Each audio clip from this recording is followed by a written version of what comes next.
Welcome back to the Der Show. Lots of breaking international news today. Obviously, the Trump administration is essentially at war with Ukraine and Zelensky, and whether they're siding with Russia or not, they're certainly not siding with Zelensky. And the administration criticized Zelensky for not accepting an American offer, which really was very pro-Russian and anti-Ukrainian. So we're going to see that issue for a while. The implications of that for Israel are substantial. There's a big article in today's Jerusalem Post detailing why Israel did not attack Iran's nuclear reactors. They could have. They had an opportunity. They could have probably destroyed the entire nuclear program without very many casualties, but they didn't do it. And the question is, what will happen? Trump wants a deal like he wants in Ukraine, but the question is, will he accept a deal that's not acceptable to Israel? Trump's relationship with Israel is stronger than it is with Ukraine, but still, Trump will be calling the shots. And the question is, what happens if Trump makes a deal with Iran and Israel thinks it poses an existential threat to its existence and will enable Iran to develop nuclear weapons? Will Israel go to it alone? Will the United States allow it to? Will it put pressure on it not to? Will it prohibit it? These are hard questions. Today, beginning of the Harvey Weinstein retrial. It'd be interesting to see the outcome of that case.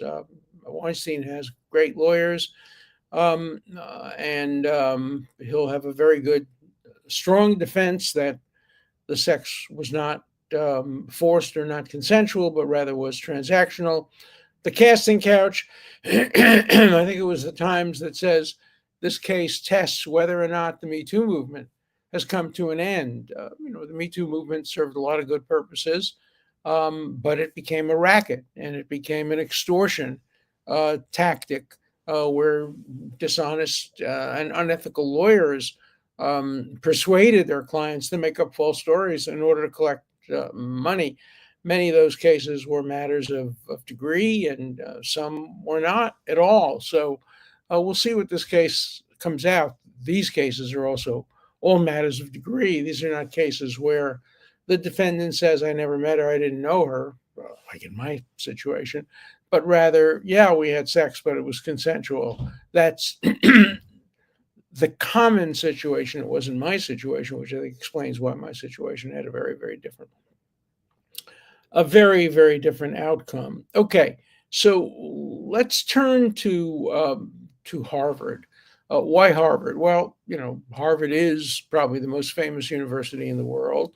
It's the richest university in the world. It has produced more prominent figures around the world than any other university. When I just think of, in my 50 years of teaching and 10 years of emeritus, how many prominent people I had as my students. And that's just representative of what goes through Harvard. And so Harvard is the target, and Trump is happy to declare war on Harvard because for Trump, it's probably a no-lose situation. Even if the courts rule against him, he will have put up a fight against the most powerful university in the world. And I think his lawyers are telling him that it's unlikely that he will lose. If he sought my advice, I would say to him, you're likely to win on the merits, on the substance of what you're trying to achieve. That is largely defunding universities, particularly the ideological components of universities, taking away or limiting tax exemption, limiting visa students who can come to Harvard. You're likely to win on at least some of those issues, perhaps not all, but some. But you're likely to lose on some of the due process issues. Did you cross every constitutional T and dot every constitutional I? courts are very strict about things like that. For example, before you can cut off funding from universities, there are administrative rules that require that you give the universities an opportunity to change and do better. And Harvard claims it was not given that opportunity. And it is doing better. And frankly, it is doing better. Harvard is doing better than most other universities. It has a very good president, Alan Garber, who's a scientist, a very distinguished scientist. He was the provost of the university, and then he became acting president. Now he's president, although he'll only be there for a relatively short period of time, and he'll be replaced at some point. And boy, it's not a job I would ever recommend to anybody or ever take myself. One of the reasons that Harvard is in such a fix is that the administration knows, President Garber knows that a number of the things that the Trump administration wants them to do are right. They should return to meritocracy. They should have a single standard of discipline. They shouldn't have different rules. If you're harassing blacks or if you're harassing Jews, they should be the same rules. And that's why Claudine Gay, the former president of Harvard, essentially was fired, because she applied a double standard, a much more permissive standard for hate speech against Jews than she did or would against other more favored minorities. And so, the university has a very tough time. On the one hand, they appear to be fighting the Trump administration. As far as Harvard is concerned, even Republicans at Harvard, for the most part, are anti-Trump. So if you try to find any Trump supporters among the Harvard faculty, you really have to search far and wide, and you're not going to find many. And the few that you will find will not admit it publicly. Maybe they voted for him privately, but they wouldn't admit it publicly. The school is ideologically skewed, obviously, in favor of the left. Most academia is skewed in favor of the left. Of course, the left said, well, the reason for that is the left is correct, the right is wrong. And so, of course, we're smarter than anybody else. And so we're radicals, we're progressives, we're woke. Don't think that's bias or discrimination. That's just truth. No, that's nonsense. The conservatives are just as smart as liberals, and Trump supporters are just as smart as Trump opponents. And the bias is bias, and you know it when you see it. Sometimes it's hard to document it, but any objective observer who goes on a college campus today sees that there is no ideological diversity, that there is no intellectual diversity, that it's all skewed in one direction. Can you prove it? Can you document it? I always analogize it to Justice Potter Stewart's famous statement about hardcore pornography. He said, I can't define it, but I know it when I see it. And I think the same thing is true of the ideological bias at universities like Harvard and Yale and other places. You know it when you see it. Take, for example, an institution at Harvard Law School that I know well called the Carr Center for Human Rights. It's just a cover for anti-Zionism, anti-Semitism, anti-Americanism, anti-whiteism, anti-Christianity. It's just a completely left-wing pretense of neutrality and objectively on human rights. I'll be personal for a second. You know, I was at Harvard and also emeritus for many, many years while the Carr Center for Human Rights was in existence. Did they once ask me to speak and support Israel? No, but they've had speakers who deny Israel's right to exist, Peter Meinhardt, other speakers. They don't have balanced programs. They invite human rights advocates who are really human lefts advocates and human wrongs advocates. They focus almost exclusively on issues that the left takes a position on. They invite some of the most rabidly anti-Semitic, anti-Israel, anti-American speakers, and a speaker like me who's moderate and centrist on the issue of Israel.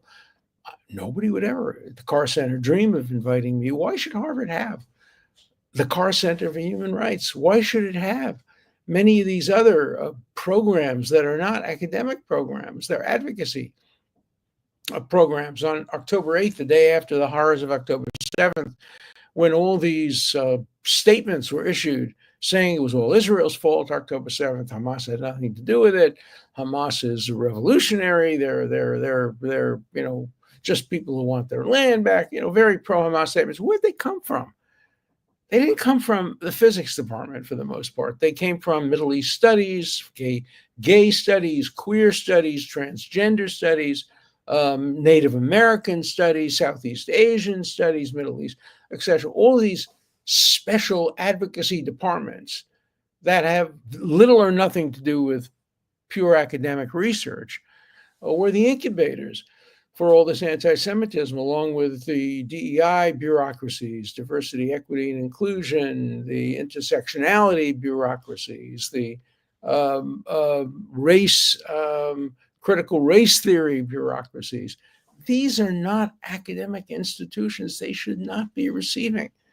They shouldn't be receiving funding from the universities. They surely shouldn't be receiving taxpayer funding of any kind. The problem is the administration has to figure out a way of targeting defunding and making it clear that, yes, we're going to give research grants to cure cancer and reduce diabetes and Alzheimer's. Yeah, we're going to do all that. We're not going to take that away from you unless you aren't real scientists, unless you're introducing DEI as criteria for who to hire to try to cure cancer. You're not going to cure cancer with DEI. You're going to cure cancer with meritocracy.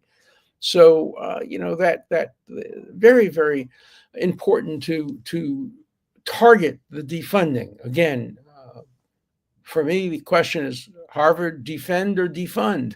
And I would do both. I would defend Harvard's right to get grants for public interest scientific research, but I would defund efforts to try to have places like the Carr Center or other advocacy centers that have little or nothing to do with academics or the public interest. So that's the challenge. That's hard. And the other challenge is, if you're the president of Harvard, and Alan Garber is a very decent guy and a very good president, you have many constituencies to answer to. Your left constituency, your constituency that's woke and progressive and virulently anti-Israel, is going to demand that you resist Trump no matter how much it costs the university, because they don't care about cancer research.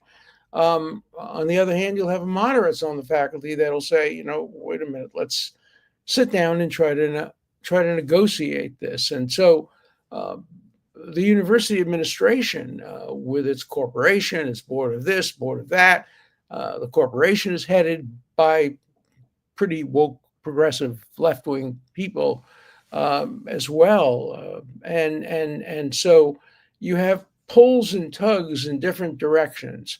In the end, the best interest of Harvard and the best interest of the United States and the best interest of the Trump administration would be to compromise, to negotiate, to settle. And I think part of Harvard wants to do that. That's why it retained two lawyers who are settlers, who are negotiators, and who are close to the Trump administration. They sent a very powerful and important message to sit down with us. Don't overstate the importance of that public letter that we wrote, because the letter, of course, was written for the faculty, and it's gotten tremendous support from the faculty and from faculties all over the country. Harvard is the hero, even though many of the things they did were wrong, and many of the things they're now doing to try to overcome what they did in the past are right. And there are faculty members who would say to Harvard, continue the move toward meritocracy if you can. Continue the move away from DEA. Continue the move away from institutes like the Carr Center. But don't do it because the Trump administration made you do it. Do it because it's the right thing to do. Harvard had a chance to do that. And it did move in the right direction in some instances. It was better than other schools. It settled two lawsuits brought by Jewish students and agreed to certain principles which many faculty members disagreed with. And did the Trump administration give Harvard enough time and enough flexibility to try to do it on its own? No, I don't think so. I think that it would have been better if the administration had said to Harvard, look, let's sit and negotiate for 6 months. Now, there may have been a slip here. There's some theory and some data to support the theory that the letter that was sent to Harvard was sent precipitously, that maybe it wasn't intended to be sent to Harvard, maybe it, and the letter that Harvard sent back, both seemed overly provocative. And when you have a negotiation, usually it takes two forms. There are the public statements, macho, we're not settling, we'll never give in. And then there are the behind the scenes settlement negotiations. I know I've participated in some of them. You get on the courthouse steps and you say, this is a matter of principle, we'll never give in. And then 2 hours later, you're sitting down and negotiating and trying to see where the other side has some willingness to move. And I think there's a lot of willingness, because I think the demand letter that the administration sent to Harvard really can be divided into three. I'm having trouble hearing you. Could you repeat that? Oh my God, that's my telephone is talking You'll to need itself. to unlock your iPhone first. Okay, let me see if I can turn this off. So now I had a problem with the letters the other day. Today I have a problem with my cell phone talking to itself. And who knows what happens next? That's what happens when you have live TV. So look, in the end, this case is going to be settled. In the end, this will not get to the Supreme Court. I don't think. I think in the end, wiser minds will prevail. If it gets to the Supreme Court, I'm going to make a prediction. Harvard will lose for the most part. The president of Columbia, who's a constitutional law expert, Lee Bollinger, he predicted that Harvard would win. I don't think he's right. Time will tell. Others have been advising Harvard that they will win. I would not give them that advice. They might, and they will win some procedural battles, but the big war as to whether you're obliged to continue to fund a university with a $53 billion endowment, that is not a winning issue, either in the court of law or in the court of public opinion. The tax exemption issue, there's a case right on point, Bob Jones. Unless the Supreme Court overrules that case, which it could do, you never know, or unless Harvard can demonstrate to the satisfaction of the IRS, and who has burdens on this are very, very unclear, that they don't discriminate against Jewish or Asian students. I think they still do. They will be in danger of losing their tax deferment. And will the Supreme Court really tell universities, or will the Supreme Court tell administrations and the State Department that they have to give visas to any students who want to come study at Harvard? I don't think so. So I don't think this is a winning strategy for Harvard and other universities. It may be a winning strategy with the faculty at Harvard. It may be a winning strategy even with the students and with some administrators.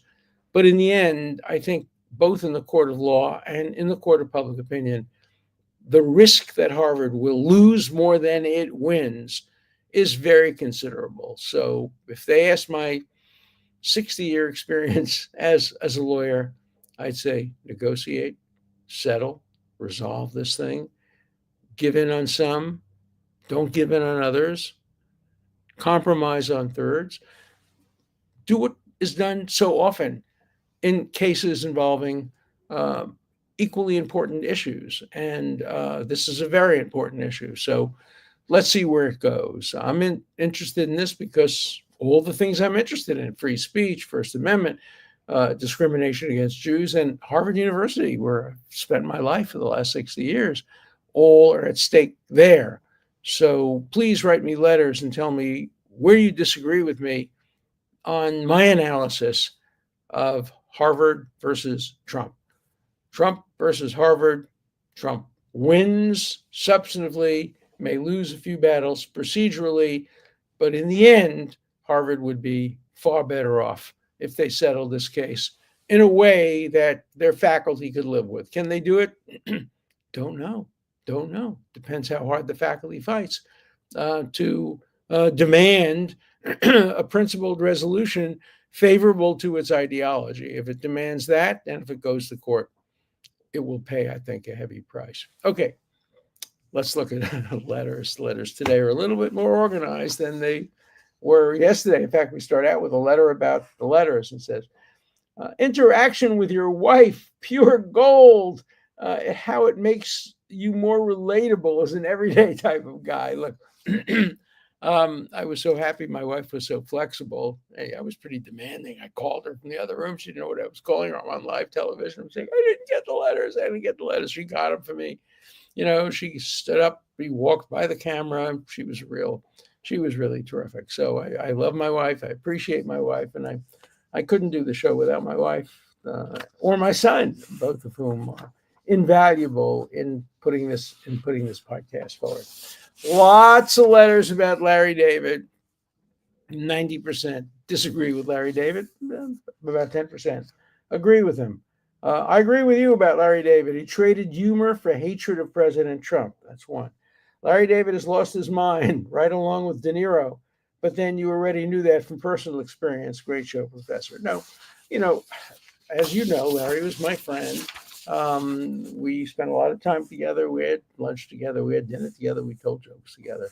I advised him on his show on a number of instances, but then he got Trump derangement syndrome. And it's contagious, not contagious from him to others. It's contagious from people who he thinks are close to Trump. So it gets spread to anybody who has anything to do with Trump. And so I defended Trump and floor of the Senate, and he terminated his relationship with me. Who does Larry David think he is? I totally agree that when Trump is compared to Hitler, it minimizes the atrocity of the Holocaust. I particularly focus on that one. I just hate when people make comparisons to the Holocaust or to Hitler, because it just inevitably minimizes the unparalleled horrors of the Holocaust. Bishop Tutu, who won the Nobel Peace Prize, used to do that all the time. He would say what blacks suffered in South Africa was worse than being put in the gas chambers. This comparative suffering is one thing, but claiming that somebody like Donald Trump is comparable to somebody like Adolf Hitler, it's just beyond the pale. And it's not funny. Okay, my guiding stars are Milton Friedman, Thomas Sowell, and Alan Dershowitz. Good company. Thank you for bringing reason and light to an often brutal and chaotic world. You're right about that. And it's also a divisive and divided world. So here's a letter about that. Objective, neutral, non-political experts, please. Suppose, for instance, that a medication reduces a cancer's lethality by 10%. Now suppose that the placebo effect of prayer reduces the same cancer's lethality rate by 15%. I expect that your objective, neutral, non-political experts would parade the medication as worthwhile and denigrate prayer as illegitimate. No, what they would do is this. They would say, look, we may start out with a presumption that medicine has a better effect than prayer, but that's testable. Let's subject it to empirical testing. Let's do really good double-blind experiments. And if they still come out in favor of prayer being better than medicine, maybe we'll be suspicious. So we'll do another test and another test. And maybe the bias produces more testing of one hypothesis than the other. But in the end, any true scientist will focus on the results. And the results are usually demonstrable. I recently had to make a decision about medical procedure A versus medical procedure B. And so I had my grandchildren, both of whom are doctors, send me studies. And I went through all the studies, and they were rigorous. There were 5,000 people on one side and 5 on another. There were placebos, and one involved this kind of medicine, one involved the other kind of intrusion. And the data was clear. that one particular approach was less risky and more promising than the other, and I followed it, even though intuitively I might have thought that the other approach was better. But I'm going to follow the science, and that's what I think has to be done. There's a lot of criticism of my old friend Bobby Kennedy, but if he follows the science, he says, for example, today that sugar is poison. That may overstate it. When you take poison, you die right away. When you take sugar, you get diabetes. And he says that the high intake of sugar, particularly in processed foods and foods that children use, is at least in part responsible for the increase in diabetes. Scientific question. Let's test it. Don't test Bobby Kennedy. Test his data and see where the data comes out. This is an interesting one. Could the U.S. send prisoners to a country like Canada that likely has better prisons than the United States? It's interesting. The United States does sometimes send prisoners to Canada. I had a case where my client was sent to Canada to serve his prison term there because he has connections to Canada and has family in Canada. And the United States made a deal with the Canadian government to transfer him to a prison closer to his home. So it's doable. The question is if it's done against the will of the defendant and the prisoner, and if, in fact, he doesn't have access to the writ of habeas corpus, et cetera, or challenges to cruel and unusual punishment, that would be different. But I think, once a person has been convicted of a crime, unlike some of the deportation cases where there's been no conviction of a crime, once you've been convicted of a crime and sentenced, say, to 5 years in prison, it's not clear to me that the Constitution has much to say about where you are imprisoned. As I've said before, there are a lot of cases where people who are dual citizens or have connections to another country ask to have their sentences served in the other country, and the courts have said that's okay. That's very different, of course, from sending them there against their will. Okay. Here's another one. Great episode. Alan, can you defend someone you believe is guilty? And the answer is yes, I can. I would figure that would be the hardest thing to do, except for the fact that everyone deserves a firm, rigorous, and thorough defense. But, first of all, guilt is often a matter of degree. I mean, we think of, guilt television, O.J. Simpson. Either he did it or he didn't do it. And in that case, for example, it didn't matter to me as a matter of law whether he did it or didn't do it. That was up to the jury. That's up to the judge. What mattered to me is that the police planted evidence against him. And that was our defense. Our defense, at least my defense, what I said publicly on television in my books, I never said that O.J. Simpson was factually innocent. What I said was that the government planted evidence and that evidence couldn't be trusted. And so I've won a lot of cases where I haven't challenged the ultimate finding of guilt or innocence, but I've challenged the processes by which the evidence has been gathered. That's part of the role of a defense attorney. You raise constitutional issues, you raise evidentiary issues. If you have a case where a person is totally innocent, you obviously raise the innocence issues. Okay. This is a related question. If there weren't defense lawyers for everyone, there would be no law and no court. And, we know that. There's the great play, A Man for All Seasons, about St. Thomas More, where the famous line, would you give the devil his due process rights? And the answer is yes. You have to give everybody the due process rights. And that includes people who are being subject to deportation. The process that's due them will depend tremendously on their status. If the only issue is, do they have a right to be in this country or did they sneak in illegally, then the only due process they're entitled to is they're entitled to produce evidence that they came into the country legally and that they're here legally. But if the government can prove that they're here unlawfully, that's really the end of the due process that they're entitled to. So the process that's due you depends on what you're accused of, what you're charged with, what the rules are. But in the end, if the government says A and you say no A, you're entitled to challenge that somewhere, somehow. And I think the courts will continue to rule in that direction. Now, where you challenge it, that's going to be up to the government. Take, for example, the case involving the Maryland guy. No reason why a judge can't be sent down from the United States to give him his hearing in the American embassy as to whether or not he's entitled to stay in the United States for fear of gangland reprisal in El Salvador. That's an issue that can be easily resolved. He doesn't have to get literally sent back to the United States to do that.